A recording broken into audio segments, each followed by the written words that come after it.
Understanding how to read a financial report is absolutely crucial in the stock market. Welcome back, everybody. I'm your everyday average investor here to help you make money in the stock market. Let me know how you guys are all doing down below in the comments. I absolutely love reading your comments. I hope the mic is working. I don't know if it was working in the last video. Let me know down below in the comments if you guys could hear the difference in the mic quality.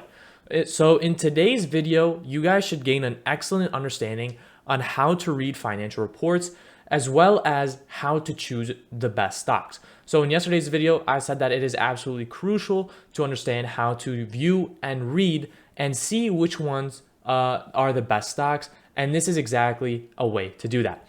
So without further ado, let's go ahead and dive right into it.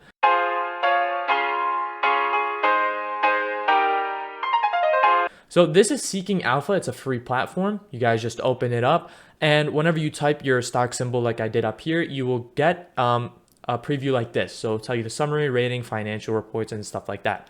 Now, this does have a paid portion to it. So there are some stuff that you will not be able to view, such as these things that have the locks on them. You'll not be able to view them unless you pay, which I think the subscription is about $30 a month, depending which one you choose. They do have multiple ones, but all you need to do is click on financials over here. That's all we really need so far. And you're going to see the financial statements, which are broken up into 3 separate categories: income statement, balance sheet, and cash flow. The only thing I will be discussing today is the income statement. Now, I like to change this to the latest on the left just to make it smoother and easier to read. Now, it can be very, very scary looking at all these numbers here, seeing all this stuff, and it can be very intimidating. But once again, I'm here to help you make stock trading as easy and as profitable as possible. This is not financial advice, this is my opinion, but I'm here to teach you guys how to read this as easy as possible. So I'm only gonna highlight 4 things. And now these are the 4 important and crucial things that you guys need to know.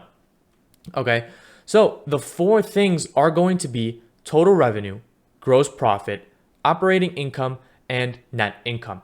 And that's really it. That's all you guys need to know for reading the income statement. Okay, so basically what you guys need to see is that the total revenue is increasing year after year. And this trailing 12 months, sorry, this TTM just means trailing 12 months. So that's basically in the last 12 months.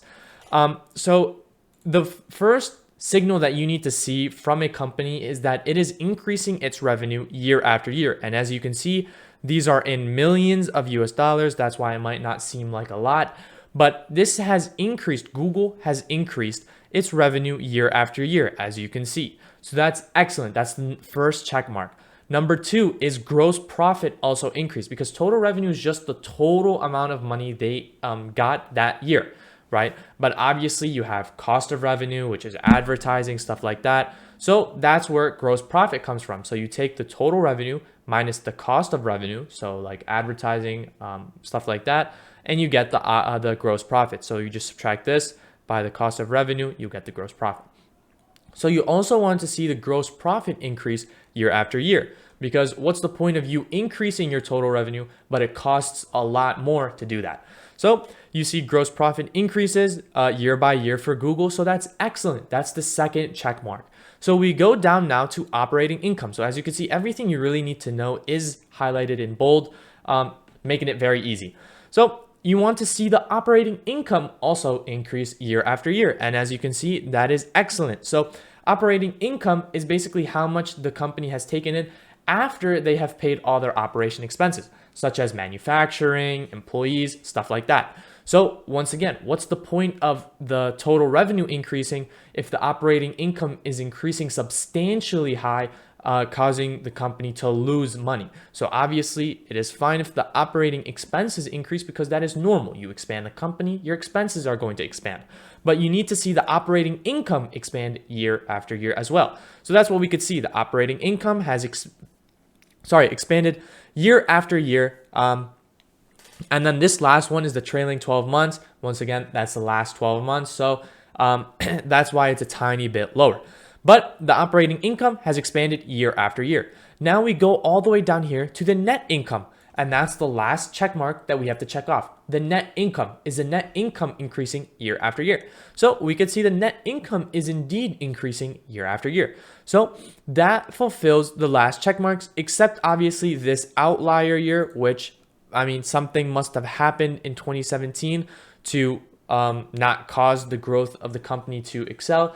But if there's one outlier, that is totally fine, as long as the general projection of the growth of the company is growing. Now, obviously, you can't just have like $16,000 here, then like 5, 5, 5, 5, then 35. That's not a healthy financial report. And that's what I'm saying. So you just want to see the general trend. If there's one outlier, that's absolutely fine, but you just want the general trend of the company to increase year after year. Now, that's a good financial statement. So let's see something that's kind of bad. So here I have Uber pulled up. And as you can see, I switched it all the way to the left.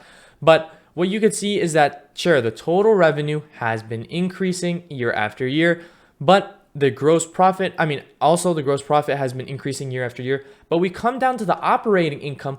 The operating income has been decreasing year after year. So you started off with 3, then 3.8, then sure, they fixed it that second year. But then this last year, they're down almost by 9. They're almost at that 9 million mark.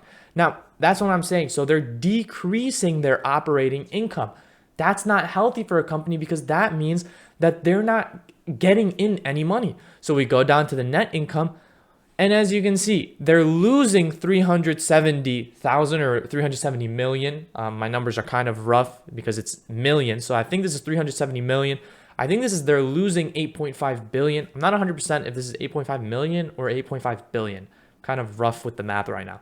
But they're losing this money. So obviously that's not a healthy financial statement. And that's what I'm trying to say. So you want to see the operating income increase, the net income increase, the gross profit increase, and the total revenue increase. Now, obviously, there's going to be in some cases where the total revenue increases, the gross profit increases, and maybe the operating income decreases. So this is not always going to be black and white. And that's why you have to also factor in the balance sheet and the cash flow, which I will be discussing in future videos.